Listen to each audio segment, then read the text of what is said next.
नमस्कार, मैं हुमायूं सिंह और आप देख रहे हैं नेक्स्ट नाइन न्यूज।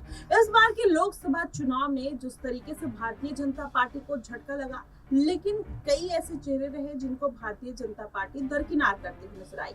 उसके बाद ये कहा जाने लगा कि पार्टी में कहीं ना कहीं बड़ी फूट पड़ सकती है, लेकिन वो अटकलें तो रह जाती है। लेकिन जिस तरीके से कुछ ऐसे चेहरे थे, भारतीय जनता पार्टी ने क्या सोच समझ कर उनको दरकिनार किया, ये प्रश्न अभी भी सबके मन में बने हुए हैं। लेकिन अगर देखा जाए, एक चेहरा है अपर्णा यादव का, जो भारतीय जनता पार्टी ना इनकार कर पा रही है, ना कोई जिम्मेदारी या पद दे पा रही है। क्या अब इस बार के उपचुनाव में अपर्णा यादव को कोई बड़ा पद मिलने की संभावना है और या कोई सीट मिल सकती है? क्योंकि इसके पहले अगर देखा जाए तो अटकलें लगाई जा रही थी कि करहल सीट से सपा से अपर्णा यादव को बड़ी जिम्मेदारी दी जा सकती है, लेकिन वो अटकलें खारिज हो जाती हैं और वहीं पर तेज प्रताप यादव को मैदान में उतार दिया जाता है। अखिलेश यादव की तरफ से अटकलें ये लगाई जा रही हैं। वहीं मिल्कीपुर सीट पर अखिलेश यादव ने कंफर्मेशन दे दिया है कि अवधेश प्रसाद के जो बेटे हैं वो अजीत प्रसाद, वो मैदान में उतरेंगे। अब क्या भारतीय जनता पार्टी अपर्णा यादव को मिल्कीपुर सीट से आगे करेगी? हालांकि कुछ दिन पहले अपर्णा यादव ने ये बात कही थी कि वो अपने परिवार के खिलाफ नहीं जाएंगी, किसी भी सीट पर, ऐसी सीट पर चुनाव नहीं लड़ेंगी जहां पर उनके परिवार का कोई सदस्य हो। ऐसे में अगर देखा जाए तो मिल्कीपुर सीट पर कोई परिवार का सदस्य नहीं है।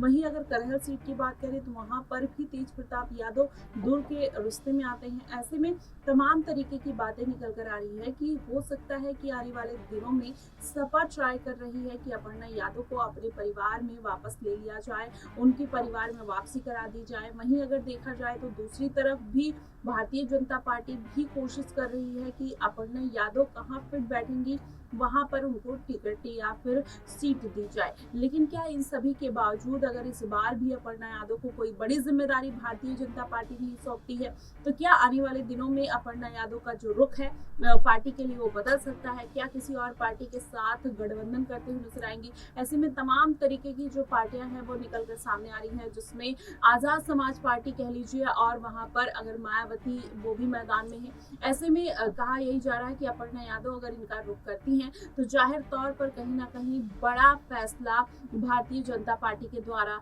लिया जा सकता है, क्योंकि एक दबाव बनेगा और जिसकी वजह से कहीं ना कहीं अपर्णा यादव को बड़ी जिम्मेदारी मिल सकती है। वहीं अगर बात करें वरुण गांधी को लेकर, तो वरुण गांधी भी भारतीय जनता पार्टी के द्वारा दरकिनार कर दिए गए। इस बार पीलीभीत से उनको टिकट नहीं दिया गया, संघमित्रा मौर्य को नहीं दिया गया, वहीं बृजभूषण शरण सिंह का टिकट काट लिया गया। तो ऐसे में कहा यही जा रहा है कि अब इन चेहरों को हो सकता है भारतीय जनता पार्टी इस बार के उपचुनाव में कोई बड़ी जिम्मेदारी देते हुए नजर आए। अगर ऐसा नहीं होगा तो जाहिर तौर पर ये लोग छिटकते हुए नजर आएंगे, जो भारतीय जनता पार्टी के लिए बड़ा सदमा हो सकता है, बड़ी चोट हो सकती है। ऐसे में क्या अखिलेश यादव इनको साधने का प्रयास करेंगे? हालांकि अगर बृजभूषण शरण सिंह की बात करें तो वो अखिलेश यादव के साथ पहले भी चुनाव लड़ चुके हैं, एक बार सपा पार्टी से सांसद भी रह चुके हैं। ऐसे में अटकलें यही लगाई जा रही हैं कि हो सकता है अपर्णा यादव के साथ साथ बृजभूषण शरण सिंह को भी अखिलेश यादव साधते हुए नजर आए। वहीं अगर देखा जाए वरुण गांधी को लेकर भी बीच में अटकलें लगाई जा रही थी कि अखिलेश यादव उनको साधने का प्रयास कर सकते हैं। हालांकि अब देखना दिलचस्प होगा कि इस बार के उपचुनाव में बीजेपी किन प्रत्याशियों पर अपना दांव चलते हुए नजर आएगी। अखिलेश यादव ने काफी सीटों पर कहीं ना कहीं एक मैसेज दे दिया है कि वो इन चेहरों को उतार सकते हैं। वहीं मायावती ने काफी सीटों पर अपने प्रत्याशियों को उतार दिया है, लेकिन भारतीय जनता पार्टी ने अभी चुप्पी साध रखी है। उन्होंने किसी भी तरीके का कोई ऐलान नहीं किया है और किसी भी तरीके का कोई रुख साफ नहीं किया है, जिससे ये पता लगाया जा सके कि कौन सी सीट पर कौन लड़ता हुआ नजर आ रहा है।